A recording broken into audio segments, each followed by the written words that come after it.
So we're going to do a similar analysis using Excel. So we've brought in the data and I'm selecting the table, the entire table. Then I create a pivot table. We are interested in period, age, unemployment, and gender.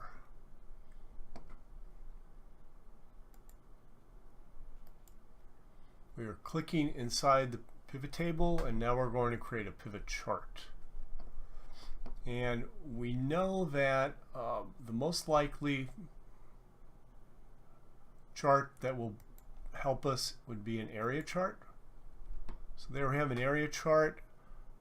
We want age within the legend, so we're going to pull that in legend.